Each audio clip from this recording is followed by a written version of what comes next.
Today we will talk, insha'Allah, about the things that, or the conditions that must be there, must be present in a person so that fasting would be obligatory upon him.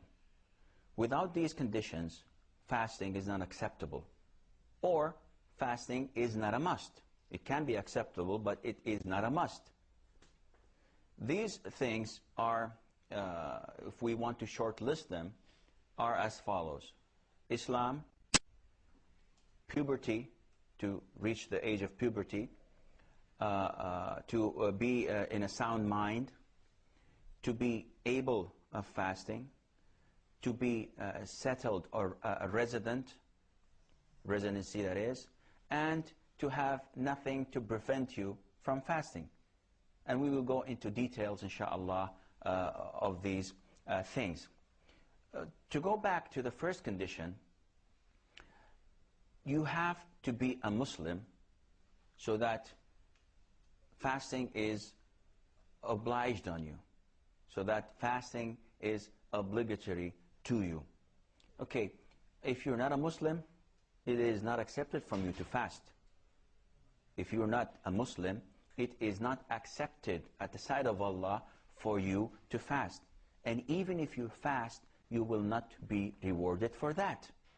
Because Islam is the main condition for any good deeds to be accepted at the sight of Allah Azza wa Jal. Allah Almighty says in the Holy Qur'an, what translates to, we shall turn to whatever deeds they did, the disbelievers, the polytheists, we shall turn to whatever deeds they did, and we shall make such deeds as scattered floating particles of dust. Allah subhanahu wa ta'ala will not accept the good deeds of the non-believers, the polytheists, the non-Muslims. All who are non-Muslims are considered to be non-believers or disbelievers because they have their own revelation, which was abrogated, which was followed by another revelation, which was finally followed by the final revelation, which is Islam. So if they do not accept Islam, all their good deeds at the sight of Allah would not be accepted. So if someone wants to fast, if a non-Muslim wants to fast, nobody is going to stop him. Yet it is not accepted at the sight of Allah because he is not a Muslim. And this is something we have to be careful about. There are non-Muslims that are good people. They are kind. They are generous. They are honest. They are full of good attributes. And this is great. We love them. We like them. We enjoy talking to them. But they're not Muslims.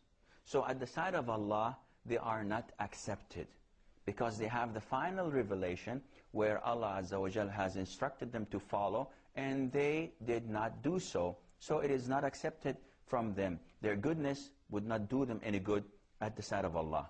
Their kindness, their generosity, Allah Almighty is giving them all the health, all the money, everything they need in this world in reward for the good deeds they've done in this world. But at the Day of Judgment, they will be punished for not believing, for not following the book of Allah, for not believing the word of Allah, which is the Qur'an. So we don't have any grudges. We don't have any bad feeling about non-Muslims who are kind. And this is something we have to be really careful about. Some Muslims would say, you have to show your enmity. You have to curse them. You have to beat them. And these people are not scholars. They don't have the knowledge that allows them to do so. No, this is not us. This is not Islam. The Prophet ﷺ had a Jew servant.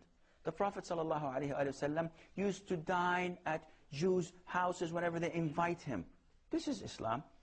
Islam does not tell me to face a non-Muslim, a Christian, and just give him a big grudge in his face, and when he says hi, I would not answer him back. No, it tells you to be yourself. Be normal. Be kind to people. If you smile, to people, you are awarded. This is a good deed at the side of Allah. The Prophet tells us to do so. So this is a whole different story. We live together. We talk. We invite them. We want all the good for them. That is why we call them to Islam. If I didn't like this guy, if I didn't want goodness for him, I would have neglected him. He's a non-Muslim. The hell with him.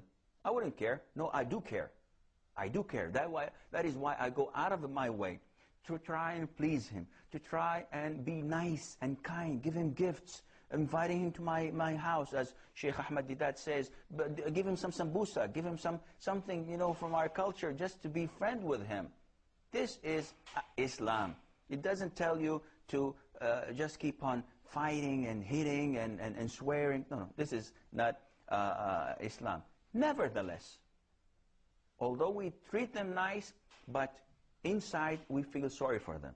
Because if they die this way, they'll end up at a place where Allah Azza wa Jal does not prepare it for those who please Him. He prepares it only for those who displease Allah Azza wa Jal.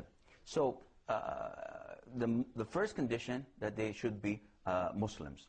Once I had an email from a lady, a Christian lady from the States, and she was asking me a question.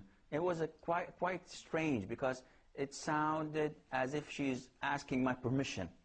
And who am I to give permissions to people? She said, "Oh, scholar, can you please permit me to fast the holy month with Ramadan? I think Islam is a nice religion, and I see people here in LA, in Los Angeles, they fast, so I'd like to take the chance and fast Ramadan with them." So I answered back, telling her that if you want to do that, do it, but it's not like your California gigs or fashion, or, you know, it's something like, hey, that's cool, it's nice to fast Ramadan. Man, I fasted Ramadan, whole Ramadan, and I wasn't a Muslim. It's nice. No, it's not like this. At the side of Allah, it's not accepted. It's not a hairdress you change when you go to a party at night. It's not a dress you wear. It's a religion. It's a way of life. It's feeling humble and feeling close to Allah by performing this form of worship. So one should be really careful when tackling these things with the non-Muslims. Try to explain to them, we want all the good for you. We want all the best for you. We want you to become our brothers. We want you to accompany us if Allah gives us a chance and allows us to enter paradise. We want to see you there. We want all to be there. There are other conditions, but I think this is all the time we have, and I think this would bring a lot of questions to the audience. So does anybody have any question? I'm 12 years old. Do I have to fast? You're 12 years old. I wish I was 12 years old. That's a long time ago. Do you have to fast? See, one of the conditions of fasting is that a person must reach the age of puberty. And to reach the age of puberty, what is the age of puberty? In the West, they say that you cannot get married, you cannot be accounted for what you do unless you're 18 years old. So you're a juvenile if you're below 18 years old. So you can kill, you can rape, you can steal, and man, you're on the safe side. It's okay. You do whatever you want to do. You're okay. You're below the legal age. In Islam, it's different. We don't have law in the meaning or in the sense that you can escape. We have something between you and Allah. It's a relation between you and the Almighty. So for you to fast, you have to reach the age of puberty. If you're 12 years old, then this is one of the things that you have to tackle. Okay, let me go back again. How do I know if this person has reached the age of puberty? There are 3 signs, one of which is enough.